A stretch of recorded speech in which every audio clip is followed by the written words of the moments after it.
s'enfuit appliqué à mon cœur. Gloire à son nom, à lui la gloire. À Jésus gloire. Gloire à son nom, à l'agneau immolé. La s'enfuit appliqué à mon cœur. Alléluia.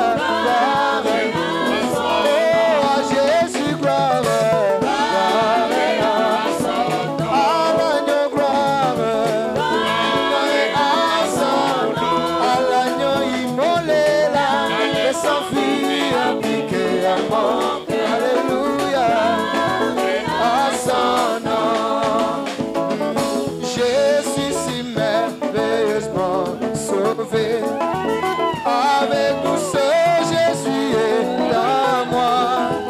Là, Jésus me sauve, me remplit. Alléluia, gloire à son nom. Oh oui, à lui gloire.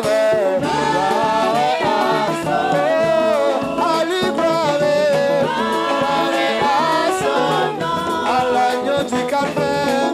Allez s'enfuir, appliquer à mon. Alléluia.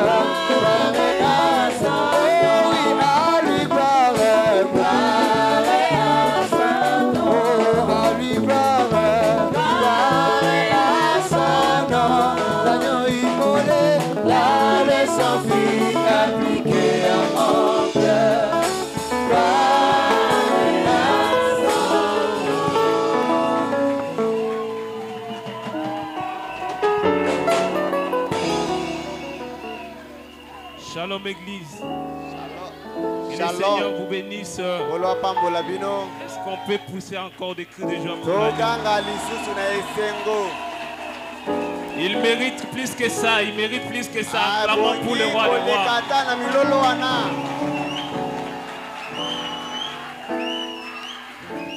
Je sais que certaines acclamations, les acclamations songi songi. Mais je suis monté pour donner les rapports de l'école du dimanche.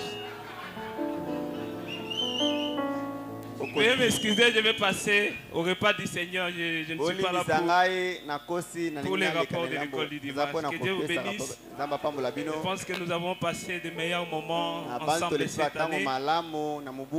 Et nous voici à l'aube, ou arrivé juste à l'horizon où nous pointe l'année nouvelle. Alors nous voulons commencer avec le Seigneur.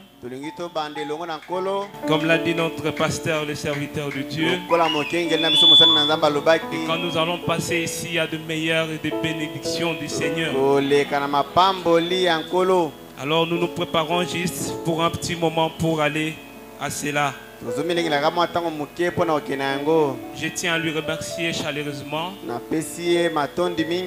C'est un papa pour moi. Je suis venu ici, je n'étais qu'un jeune homme de 19 ans. Dans ces mai, me voici avoir 28 ans déjà. Toujours dans ses bras, mes conseils, mes supportants.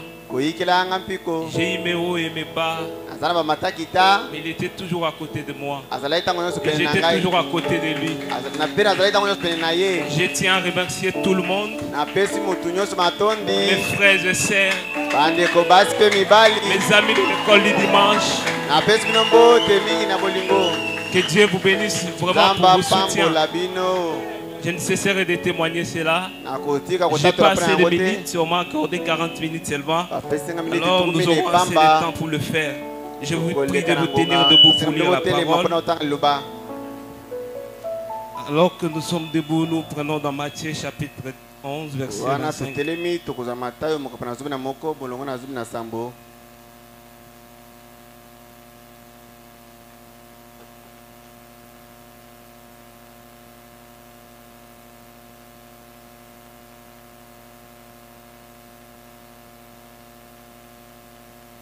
Matthieu chapitre 11, verset 25.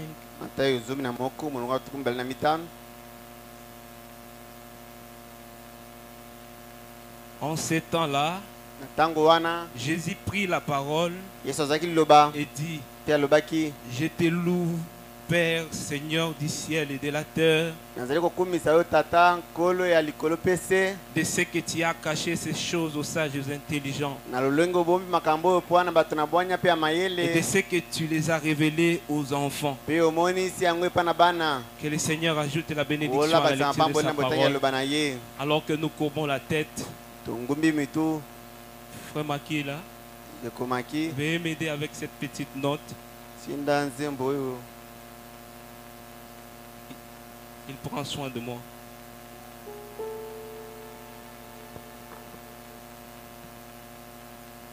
Il prend soin de moi.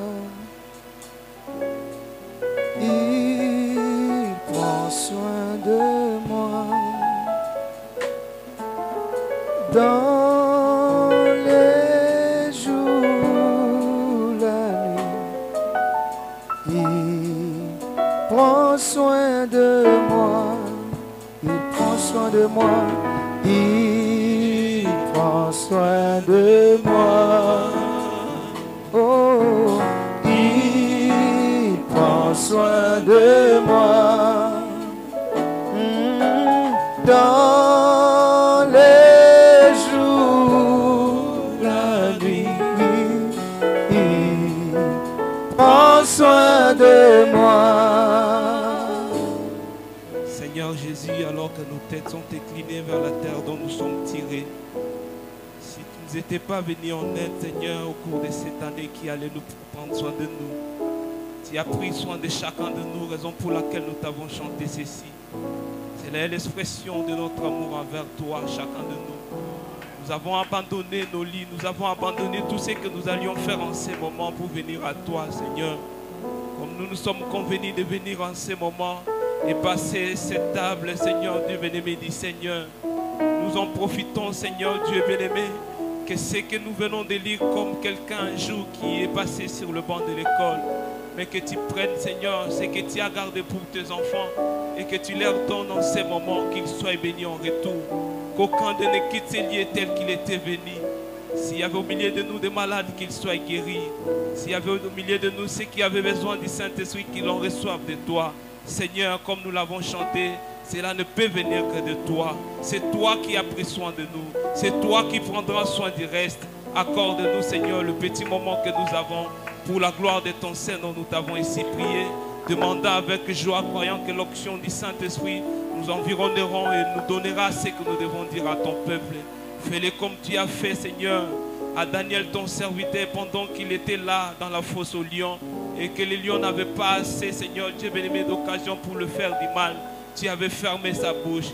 Ferme de même ma bouche, Seigneur, afin que je ne parle de rien. Si ce n'est que toi, le glorieux Saint-Esprit, qui a fait la promesse que tu parleras à ton peuple en ces derniers jours. Et nous t'avons vu descendre, revêtir le corps humain et parler à ton peuple. Nous sommes ici pour juste répéter ce que tu as déjà dit.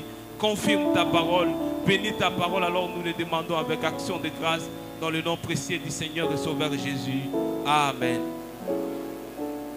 Une fois de plus, que Dieu vous bénisse. Nous venons de lire dans Matthieu, le chapitre 11, verset 25. C'est notre Seigneur qui nous parle. Ceci serait comme une leçon de l'école du dimanche. C'est le Seigneur Jésus qui loue son Père. Et c'est qu'il avait caché quelque chose. Qu'est-ce que Dieu avait caché? Dieu avait caché la parole qu'il avait révélée pour ces jours-là. Cela a été caché à un certain groupe. Mais à un certain groupe, cela a été révélé. Et Jésus pouvait voir cela. Et le groupe élit de ce temps-là. Nous comprenons par là que Dieu, dans chaque âge, dans chaque génération, dans chaque époque, il a réservé une portion de la parole pour ce temps-là. Et quand cette parole est révélée, les élus voient cela. Mais pour le perdu, ils ne peuvent pas voir cela. C'est la raison pour laquelle le Seigneur loue son Père pour cela. Je crois que nous tous, nous avons raison de le louer aussi. Il a révélé sa parole en ces temps de soir pour chacun de nous. Et pour les autres, regarde comment ils sont dans les chaos. Ils savent quoi faire. Voilà. Et ce que je voulais dire par ce que je lis, c'est que ce qu'il a caché et qu'il le révèle aux autres, il y a une meilleure manière de le voir. Quand il révèle cela à ses élus, il y a des effets sur ses élus. Et ces effets-là, nous appelons cela selon William Branham la stimulation. Et cette stimulation-là vient par la parole qui est révélée. Comme je l'ai dit, c'est une leçon à la manière de l'école du dimanche. Je voulais montrer comment on est stimulé. Il n'y a pas longtemps, moi et mes frères, nous étions dans un day. J'avais remarqué un petit groupe qui était un peu à l'écart. Et ces gens-là louaient, chantaient, criaient, dansaient. Sans se fatiguer. Alors je me suis posé la question. Qu'est-ce qui fait entraîner ces gens à faire vraiment dans une grande joie? Et le frère à laquelle nous étions allés consoler nous a dit, ne t'inquiétez pas, ils seront là jusqu'au grand matin en train de louer. Alors, qu'est-ce qu'il y avait au coin? Il prenait des liqueurs forts, il prenait des odeurs d'or. Et j'ai compris que c'est ce qui était leur stimulation. C'était le fait de ce qu'ils avaient pris. Mais pour les élus de Dieu, ce dont nous parlons ici, c'est qu'ils ne sont pas stimulés par les aguenais, mais nous sommes stimulés par la parole révélée de Dieu. Une fois la parole de Dieu est révélée à ses élus, ils sont stimulés. De la même manière que les gens là sont stimulés dans le naturel, William Branham dit ça se passe de la même manière. Le prophète les dimiers. Prenons dans le 3e Exode. Disons 3e saut.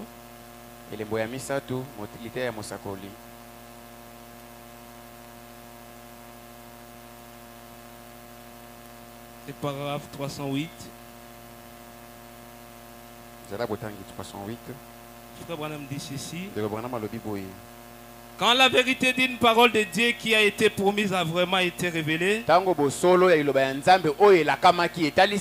à ces saints qui sont remplis d'huile, alors ils sont tous stimulés. Le vin, c'est un stimulant. Gloire. Gloire. C'est ce que je ressens en ce moment. Stimulé. Il y a des joies, des cris. Vous voyez? Et en ce moment-là, il produit le même effet sur eux que sur l'homme naturel. En effet, quand la vérité ou la révélation d'une vérité de Dieu est donnée, et que le vrai croyant est rempli d'huile, et que cette révélation est révélée, la stimulation devient tellement grande qu'il lui donne un comportement anormal. Voilà comment ces gens-là se comportent. Quand quelqu'un a pris d'Aguenay, se comporte autrement. C'est de la même façon que nous devions nous comporter. Et William Branham me dit, ceux qui vivent en Christ ont un comportement bizarre. Ils vivent un peu anormal que les autres pensent. C'est la raison pour laquelle nous avons dit cela. Un deuxième exemple, Nous allons prendre du vin ici. Nous allons passer ici. Peut-être à minuit. Peut-être à minuit. C'était l'année passée. Vous avez remarqué, on a toujours appelé le frère Jean Wa. Je vous dis le secret de cela. C'est un frère qui était stimulé par le vin naturel. Alors une fois qu'il est passé ici, il est sorti avec nous là-bas. Nous avons remarqué qu'il était devenu un peu indifférent de ce que nous et il a commencé à crier pendant qu'on louait le Seigneur.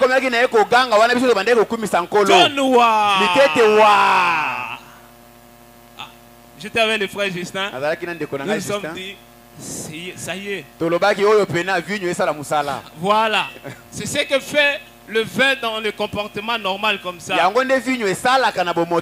c'est de la même manière que nous devons aussi être dans le spirituel. Quand la parole de Dieu est révélée, nous ne devions pas être indifférents. Nous devions manifester la joie. Nous devions manifester réellement que la chose y est. Et nous allons voir des personnages dans l'Ancien Testament.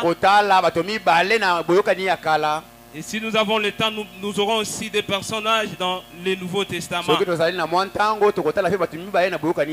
prenons le personnage.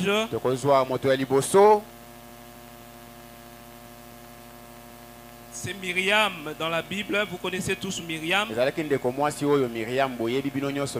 La prophétesse, la sœur de Moïse. Frère Branham me dit, je suis dans la rédemption dans sa totalité, dans la joie. Veuillez m'excuser.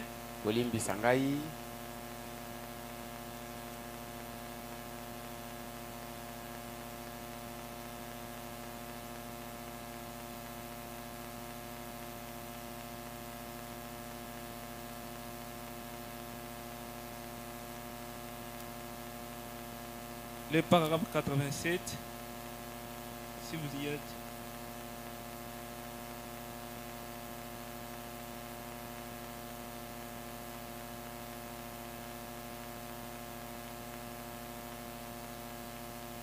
Frère Branham dit ceci. Vous parlez d'une réunion du Saint-Esprit. C'est ce qu'ils ont eu quand ils sont remontés sur le rivage. Écoutez, sœur. La petite Myriam pleine de dignité. La prophétesse. La sœur de Moïse. Une prophétesse. Ça l'a tellement stimulé qu'elle a attrapé un tambouret. Il s'est mis à courir sur le rivage en battant du tambouret et en dansant en esprit. Non seulement cela, mais les filles d'Israël l'ont toutes suivi en dansant dans l'esprit. Si ça, ce n'est pas une effusion du Saint-Esprit, j'en ai jamais vu. Alors bien sûr, si toutes ces nations ritualistes et pleines de dignité avaient pu garder dans leurs jumelles et voir ça, elles auraient dit fanatisme. C'est vrai, c'est vraiment ça. Mais Dieu, mais c'était Dieu. C'est vrai. Les choses pleines de dignité regardent de haut. Aujourd'hui, ce que Dieu a béni, c'est vrai.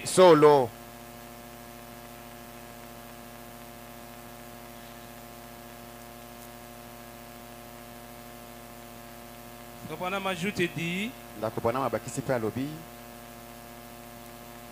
je suis dans la prédication jour V, jour de la victoire. Ou jour de victoire.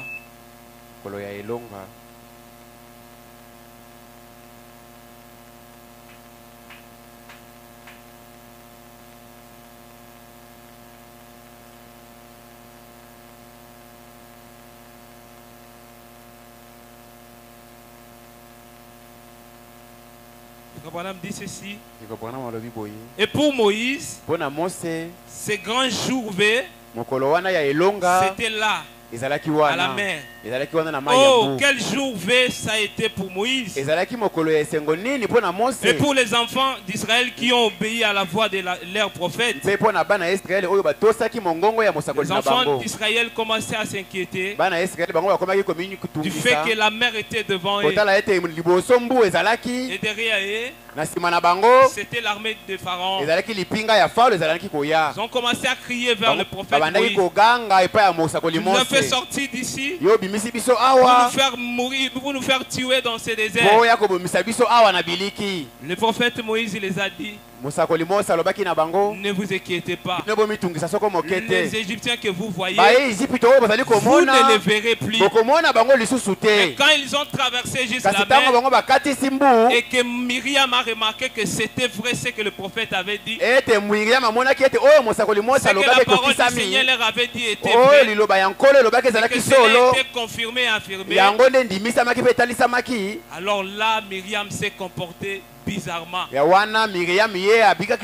pris le tam-tam, elle a crié, elle a chanté, et avec elle, elle a fait entraîner les autres. Pourquoi?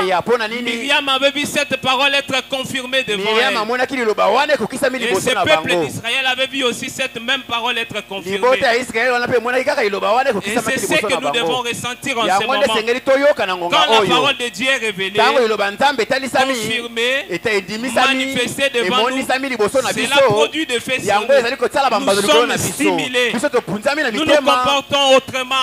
Les gens se comportent en buvant, en faisant ceci. Nous ne sommes pas là. Les filles du monde s'habillent autrement. Nous ne sommes pas là. Ils se moquent de nous. Ils disent de nous, nous sommes des poules mouillées. Nous ne sommes pas là. Pourquoi? Nous avons reçu la parole de notre jour. Et cela produit en nous un comportement un peu bizarre. Et c'est ce que Myriam avait remarqué. C'est ce qui avait produit en elle cette stimulation. Et nous remarquons très vite un autre témoin dans l'Ancien Testament. C'est le roi David. Frère Branham relate sur lui. On dit que depuis qu'il était devenu roi, il n'avait jamais dansé. On a appris qu'il devait devenir roi, il n'avait pas dansé. Quand ses ennemis mouraient, David n'avait jamais dansé. Un jour, quand David a vu l'arche de l'alliance retourner dans le pays, David s'est comporté différemment. Il a commencé à danser, devant même sa femme, la fille du roi Saül. Et là, la fille du roi Saül est sortie. Regarde-moi ce roi qui se comporte. David a dit: tu n'as pas aimé comment j'ai dansé de cette manière. Je vais maintenant tourner de cette manière pour danser. Pourquoi? David avait compris que la parole était de retour dans le camp. Lisons les prophètes. Nous possédons toutes choses. Prêché le 6 mai 1962.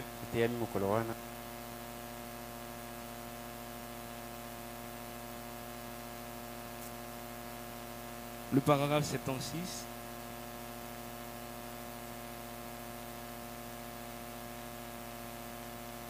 Madame dit ceci: David a dansé devant le Seigneur. Quand l'arche a été ramené en Sion. Amen. Amen. Quand David a vu la parole, comme elle était à l'époque, avec les tables de pierre ramenées là, à sa place, David s'est réjoui et a dansé par l'esprit. Il tournait. Il tournait. Pourquoi? Il avait vu la parole de retour à sa place. Amen. Amen. C'est dont la parole a besoin. Ça ne vient pas d'un séminaire, ni d'une confusion théologique. Elle a besoin d'un prédicateur à l'ancienne mode, envoyé par Dieu derrière la chair, avec la parole, et voir Dieu la confirmer et la prouver. Alors David a dit, gloire à Dieu, la voici. Et il tournait, et tournait, et tournait, et tournait. Sa petite femme prétentieuse, qui était la fille du roi, était là-haut. Elle a dit, eh bien, il me met dans l'embarras. Et David a dit, tu n'aimes pas ça. Regarde bien ceci. Et il s'est remis à tourner, et à tourner de plus belle. Oui. Oh là là, quel moment merveilleux il avait.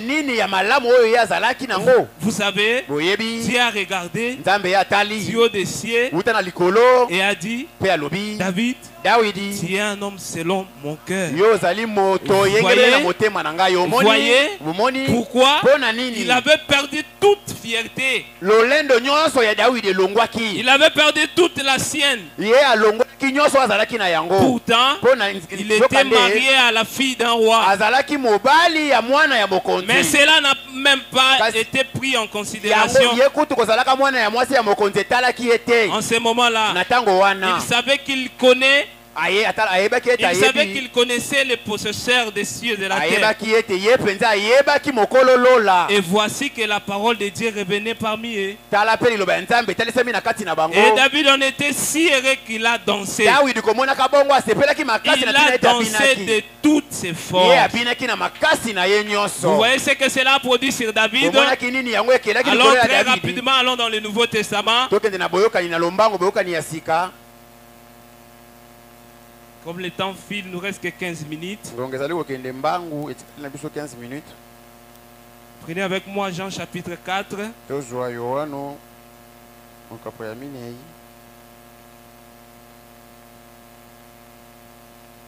Étant lecteur de la Bible, nous tous nous connaissons l'histoire de cette femme samaritaine. Cette femme samaritaine qui a rencontré le Seigneur Jésus. Frère Branham dit qu'elle était une fille ou une femme d'une mauvaise vie. Un jour, elle était venue pour la dernière fois qu'elle soit cette fille-là.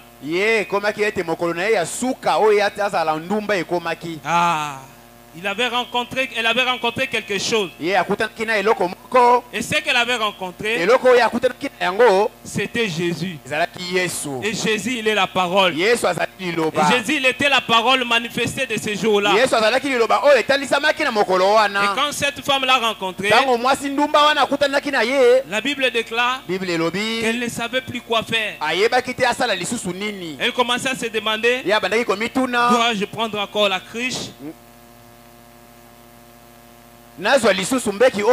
Que je laisse de l'eau? Dois-je courir? Que je fasse quoi en fait?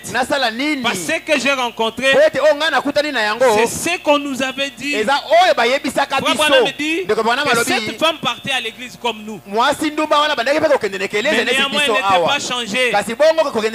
Pourquoi? Le système avait tellement amélioré la parole qu'au point qu'il n'y avait pas de changement dans le cœur des gens. Mais quand Jésus est venu, c'est lui qui était cette vie-là. C'est lui qui était le porteur de cette vie-là. En cette époque-là. Et quand cette femme l'a rencontré, elle a vu ce que Moïse leur avait dit. L'Éternel votre Dieu vous suscitera un prophète comme moi. Et quand cette femme, comme lecteur de la Bible, a vu, ah, c'est ce que le prophète nous avait dit.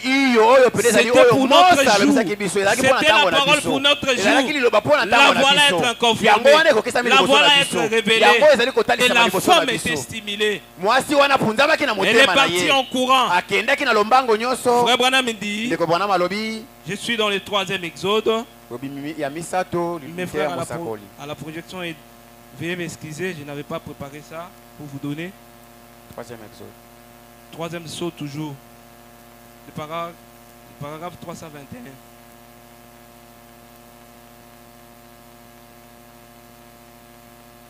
Frère Branham dit, et puis, cette petite Samaritaine, alors que l'Écriture avait annoncé que le Messie ferait ces choses, et qu'il était là en train de faire cela, et exactement ce que l'Écriture avait annoncé, elle a dit, c'est lui, venez voir un homme. N'est-ce pas exactement ce que l'Écriture avait dit qu'il arrivait? Vous voyez, elle a été stimulée. Par quoi? Par la révélation. Pas vrai? L'Assemblée dit Amen. Elle a été stimulée par la révélation quand cela a été confirmé. Vous voyez? C'est vrai. Elle savait que... Elle savait que c'était la parole révélée pour son jour. Et toutes ces choses-là, nous avons pris cela pour donner l'exemple de ce que nous vivons aujourd'hui. Nous vivons un temps terrible où les gens ne veulent même pas lire leur Bible. Ils ne savent même pas à quel moment nous vivons. Quel temps nous passons. Qu'est-ce que Dieu a promis pour nous. Est-ce que c'est confirmé? Est-ce que c'est révélé? Est-ce que cela va s'accomplir? Ils sont indifférents. Si vous demandez à quelqu'un, tu es chrétien, je pars à l'église, je donne ma dîme, je paye le loyer de l'église, je fais toutes ces choses-là. C'est bien. Mais souvenez-vous que Caïn avait fait la même chose. Mais Caïn n'avait pas la révélation de la parole pour son jour. Les enfants de Dieu cherchent la révélation. Et cette révélation doit venir de la parole. Ils doivent lire la parole. Ils doivent observer les Écritures. Frère Branham me dit,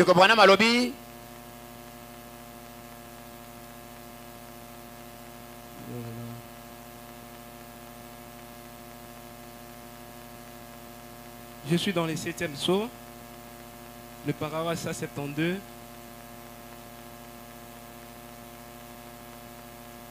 Frère Branham dit ceci. C'est la même chose dans ces moments. L'église des nations, ici, c'est un groupe poli. Vous ne réussirez pas à les entraîner dans ce genre de choses-là. Ils ne les croiront pas. Non, messieurs. Une fois que la lumière les a touchés, c'est réglé à l'instant même. Ils voient cela se produire. Puis ils le voient confirmer et prouver. Comme ça. Et il regarde dans la Bible et il voit la parole qui s'aligne. Eh bien, vous feriez aussi bien d'arrêter de perdre votre temps avec eux. Parce qu'ils croient. C'est tout. C'est tout. Bien qu'ils ne puissent pas l'expliquer, mais ils savent qu'ils l'ont. Donc, comme je l'ai dit souvent, il y a beaucoup de choses que je ne peux pas expliquer. Mais je sais qu'elles sont vraies. Quand même. Oui. Très bien. Je suis dans le paragraphe 12 de la brochure Un sur un million. Frère Branham dit ceci, 1 sur 1 million. Nous devons connaître ces choses et ensuite savoir comment aller y faire face. Si on ne sait pas comment faire, on ne fait que comme nous disons autrefois, c'est lancer au petit bonheur la chance. C'est lancer au petit bonheur la chance. C'est lancé en espérant que ça arrivera, en espérant ceci, en espérant cela. Et est-ce que ça va arriver? Mais Dieu ne veut pas que nous fassions cela. Il veut que nous sachions ce qu'il a dit au sujet de cette époque-ci. Et qu'ensuite nous l'affrontions par la foi. Parce qu'il a dit que ce serait comme ça. Nous vivons quel temps? Quelle promesse nous avons? Dieu nous a promis un Malachikat. Vous lisez cela? Vous voyez un homme qui se comporte comme Élie. Et là, vous retournez à la parole, vous dites, c'est la parole de Dieu. C'est mon jour. Voici l'heure. Le temps est arrivé pour moi. La parole est confirmée pour moi. Pourquoi? Vous l'avez lu. Vous êtes un Élie. Dieu avait réservé cela pour vous. C'est la raison pour laquelle le Seigneur a loué son Père. C'est qu'il avait caché ces choses au sage. Il les a révélées à nous. Vous devez les connaître ici. Vous devez lire votre Bible. Savoir ce que Dieu a fait la promesse pour nous. Qu'est-ce qu'il a dit qu'il va accomplir pour nous en ce temps même. Le savez-vous? Frère Branham me dit, je suis dans...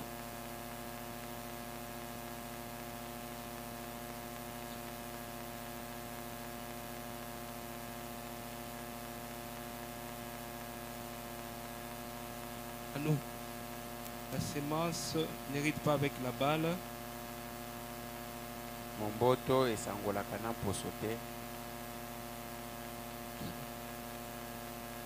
La sémence n'hérite pas avec la balle, le paragraphe 128. Frère Branham dit ceci. Si vous avez trouvé, frère.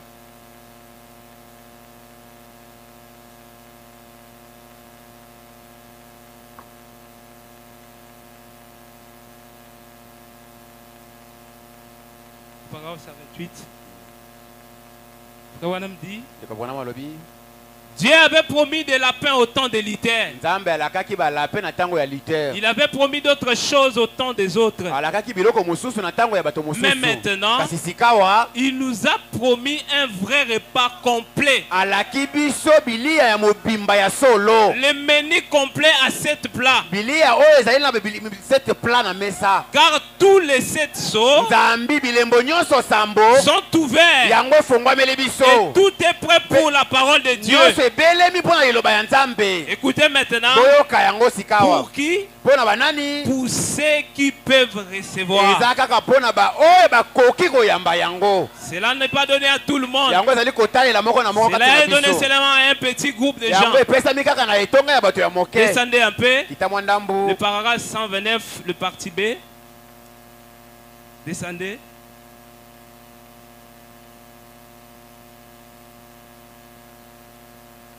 Voilà, monte un peu.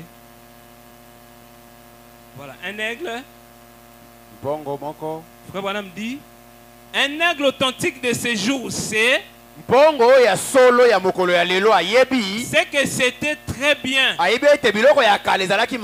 Mais nous avons reçu cela et plus encore.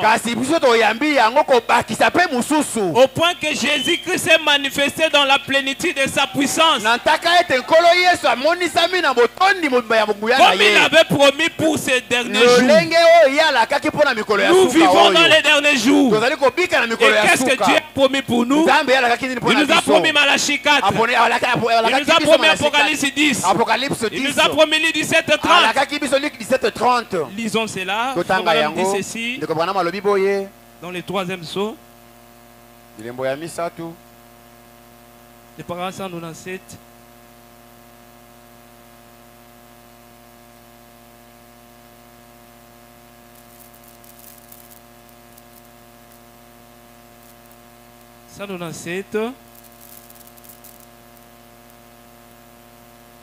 Ok, merci. Dieu a promis que dans les derniers jours, il lui manifesterait. Et lui confirmerait sa parole. Mais malgré tout, elle ne veut pas l'accepter. Tout cela, Dieu le lui a promis par ses serviteurs le prophète. Dieu a promis par Jésus-Christ. Dieu a promis par Joël. Dieu a promis par Paul. Dieu a promis par Malachie. Jean. Dieu lui a promis par Jean le révélateur, par tous ses prophètes, exactement ce que ces derniers messages seraient. Maintenant, si vous voulez les noter, évidemment vous les connaissez tous. Jésus dans Jean 14, 12, et Joël 2, 38, Paul, Timothée et les autres descendaient. Apocalypse 17. Vous voyez exactement ce qu'il arriverait maintenant. Maintenant pour l'église. Et pour l'église, qu'est-ce que c'est? La parole incarnée, faite chair au milieu de son peuple. Vous voyez? Et ils ne le croient tout simplement pas. Vous pensez qu'ils vont le croire? Jamais. Mais pour les élus, ils y croient, ils acceptent, ils sont stimulés. Pourquoi? Ils ont reçu la parole pour leur jour. Mon temps est arrivé à la fin, que le Seigneur vous bénisse pour les restes.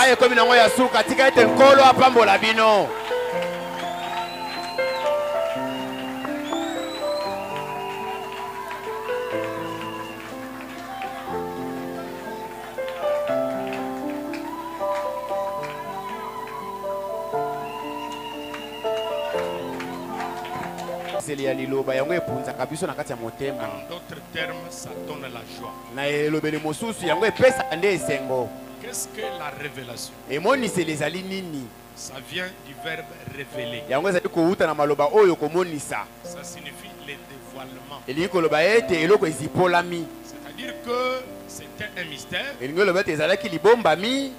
Maintenant, c'est dévoilé au devant de vous. Et surtout pour les croyants,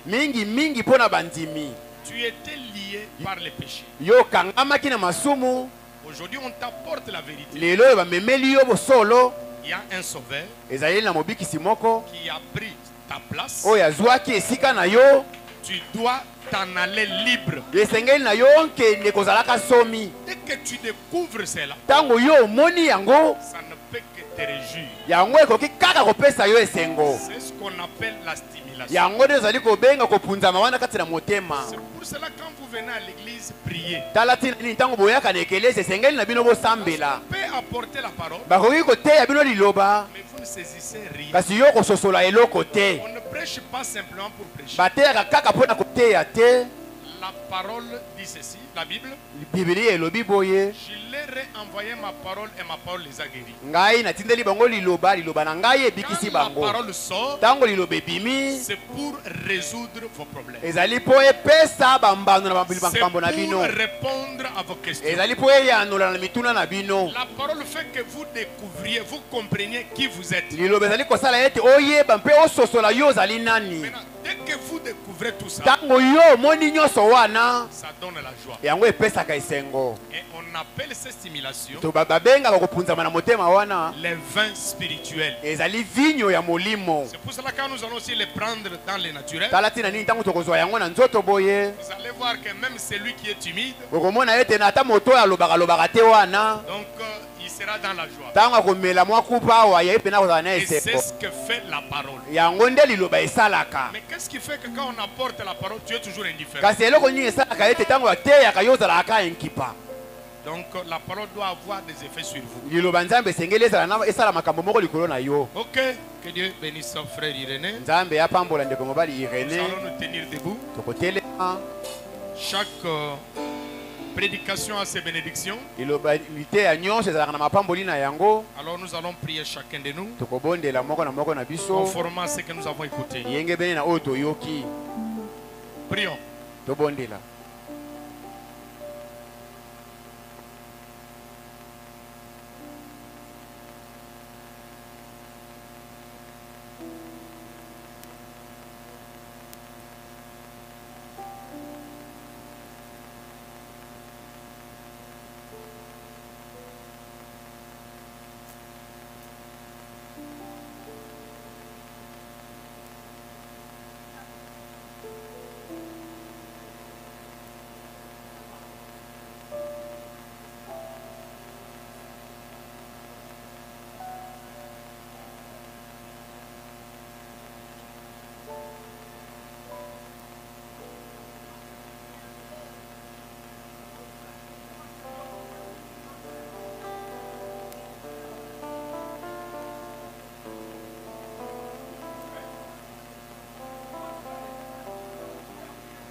Notre Père et notre Dieu,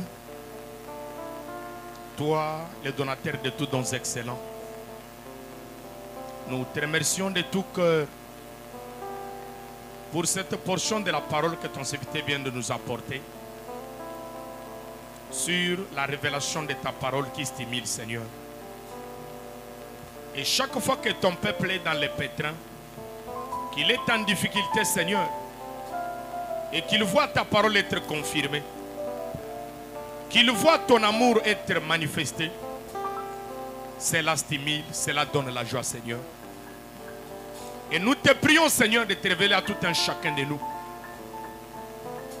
Pour que, Seigneur Jésus, en recevant cette révélation, de ce que tu es en train de faire pour nous, dans ces derniers âges, où plusieurs, Seigneur, sont dans la confusion, plusieurs sont liés, Seigneur, mais en nous, Seigneur, tu t'es révélé. En nous, Seigneur, tu as manifesté ton amour. Comment nous pouvons demeurer indifférents? Non, ça nous donne la joie. Ça nous stimule, Seigneur. C'est la raison pour laquelle nous te remercions. Merci de tout cœur. Bénis ton serviteur. Remplis encore son dépôt, Seigneur. Pour que prochainement, oh Dieu, quand il va se tenir, Seigneur, du haut de cette chair, que ton peuple soit béni. Laisse que cette parole trouve de l'endroit fertile dans chaque cœur. Nous nous attendons à toi. Au nom de Jésus-Christ, notre Sauveur. Amen.